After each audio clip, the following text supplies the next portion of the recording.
Okay, we're gonna go over how to time this FB20. This is a change-driven Subaru engine from a 2017 Crosstrek.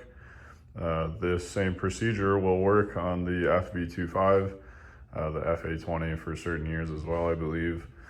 If your cam sprockets look like this, they have these arrows. The timing is gonna be the same for you as it is in this video. So obviously do your research. Don't just take my word for it. Feel confident telling you guys that, but do your own research, confirm for yourself, right? I'm just gonna show you how to do this engine. Like I said, this is an FB20, but it will work, I know 100% for a fact, on a lot of other change-driven model Subaru engines. So let's just get into it. Let's just go over the tools real quick.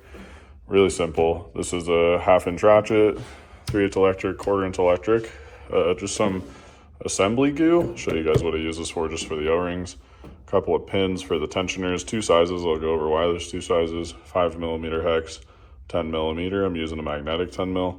This is a keywayed socket knockoff. I think I got it off Amazon for like 16 bucks. You can see the keyway for the woodruff key on the crankshaft. Oil filter pliers. So I don't really recommend doing this, guys, I'll be honest with you. I don't have the special tools to rotate the cams. It's already timed while you guys are seeing this. I'm kind of making this in reverse order, but I'll go over the timing, I promise. So, but like I said, not really recommended. This is just what I had to use for now because I don't have specialty tools. Some specialty tools that go in these holes in the in the cam sprockets to turn these. This side's unloaded when you do it, but that side is loaded, and sometimes you need to be able to turn those. So this is what I used. Just be super careful if you guys are gonna do this. Like I said, don't recommend it. This is just what I had to make do with. So it worked out fine. Didn't have any issues, didn't damage anything. But yeah, the specialty tools are definitely important to have. So we're gonna get those someday. I'll show you guys the marks, how to have the chain set up. It's pretty easy, really nothing to it. Just gotta make sure that all the marks are lined up. I'll show you guys how to do it. Make sure to get some good shots of the arrows and just the timing marks, what they need to look like. And so there's an O-ring that goes right here for the tensioner, for the chain on this side. So all I do, I get literally just a little bit, right? Move it around to my fingers, and then I just coat the O-ring in it. I'm not like making it like super thick on there. This is just to get it to stick in here so it doesn't fall out. That's all I use this stuff for, and I've never had an issue. So would highly recommend. Sometimes these fall out. I got it on these other ones as well. There's another one up here you guys can't see. Just put this in there. I already made sure that the cams are oriented in the right direction on this side. We're gonna turn the keyway on the crankshaft, the woodruff key, to this dowel here, and then we can get this lower chain on. I got the motor turned to a vertical position like this just because it's a lot easier to do it this way, at least in my opinion it is. You don't have to do it in this orientation with the engine. It's also easier to put the timing cover on in this orientation, in my opinion. So this is why I have it like this. Let's turn this and I'll show you guys how to get it on. So that pin lines up. Okay.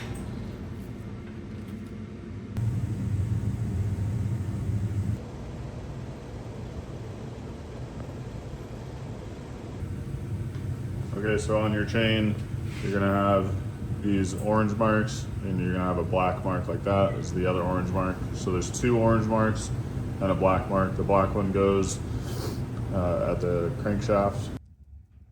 The orange ones go at the cam sprockets, obviously.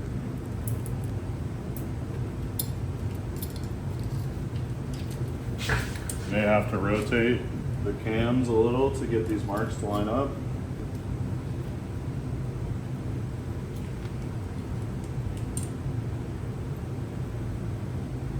Let me put my guide on this side.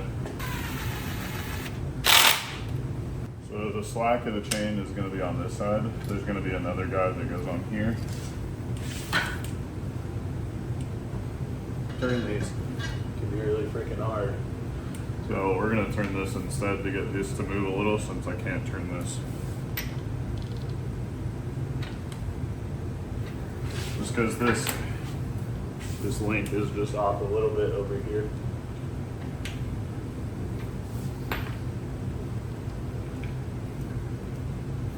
Okay.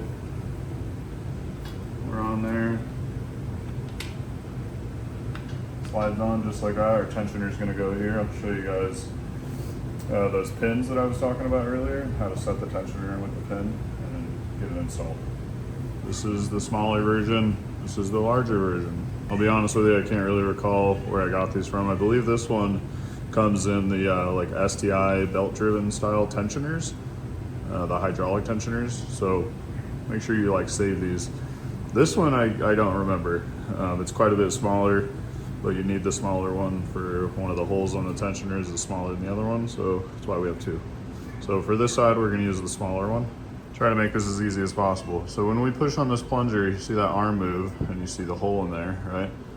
But we need that plunger to go in farther. So what we're gonna do is we're just gonna hold on this, push down. There's gonna be some oil that comes out of it. It's gonna be pretty challenging, right? Push it in. You're gonna have to kind of fight it a little. And then when you get it pretty far, let go of the deal, push it down so it's about just like that, and then get your pin in. And it's gonna look something like this. Okay, see how far that plunger is down in there? That's what you want it to look like. We're gonna wipe this off and get it installed.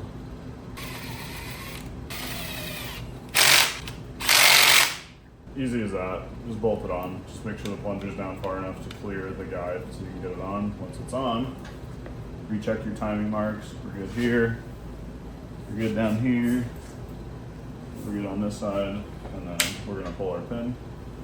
After you pull the pin, what you're gonna wanna do is grab the chains like this, both hands, and squeeze.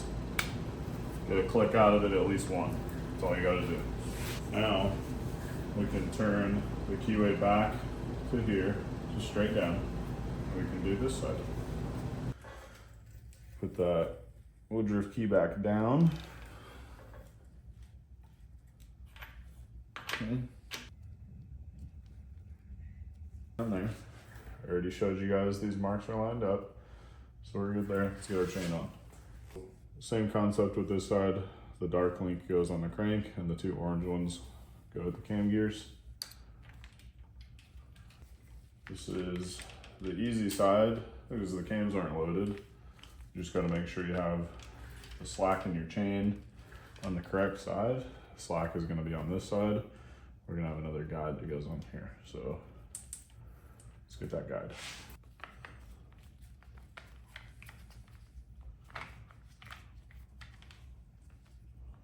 And our tensioner is going to go here. There's no O-ring on this side.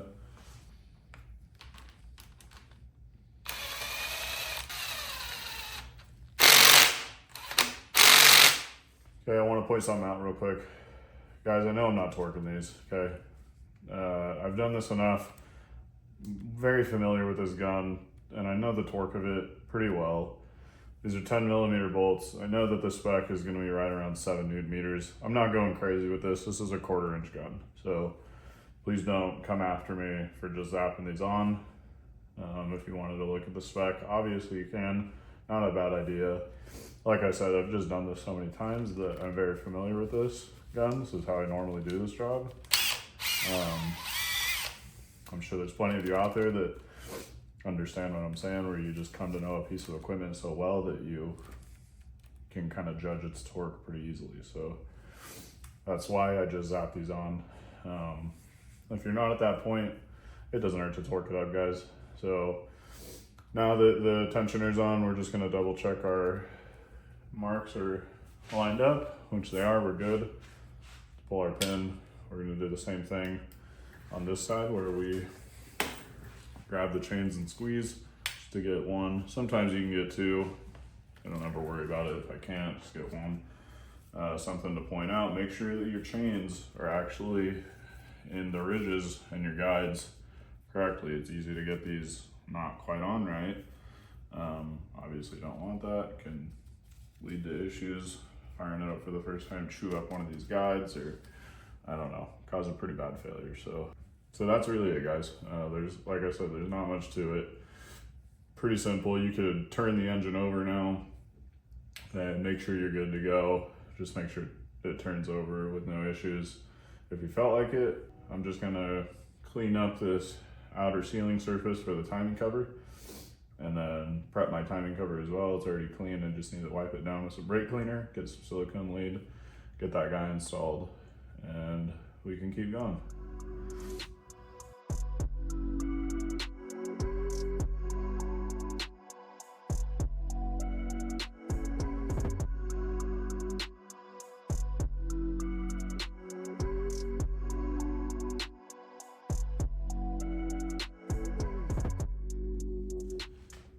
Okay, everything is clean and dry. The engine sealing surface, timing cover sealing surface, chains are installed, all the O-rings are installed. We're gonna start laying silicone. It's kind of daunting. There's a ton of silicone on it, a lot of bolts. Big piece to install on the engine, especially like when you're in my scenario. I don't have any guide pins or anything to assist me in getting this thing on. I'm just gonna freehand it on, do my absolute best. I'm gonna show you guys what it looks like. You may mess it up, you may not. You may do it good the first time, you may mess it up the first time. So we're gonna do our best. Hopefully I just get it on the first try. No problems, get it all lined up, and I don't like smear some of the silicone on something. So like I mentioned earlier, much easier in this vertical orientation. At least in my opinion, this is how I was taught in the dealer. So I'm gonna get the silicone on. I'm gonna get the cover installed, show you guys what it looks like. Keep in mind with a part like this that's so big, you got a lot of silicone that you're putting down. The manual recommends having it installed within 5 minutes laying the silicone, so you need to be laying the silicone down in like a matter of minutes and getting it on the motor and getting it torqued. So let's get after it. One thing to check before you get the cover installed is this bottom flange. So oil likes to drip down there. Make sure you get these center holes as well in on the cover, like I mentioned earlier. If you don't put silicone on those, so you don't clean them off and there's oil that can't seal it right, it will leak through those.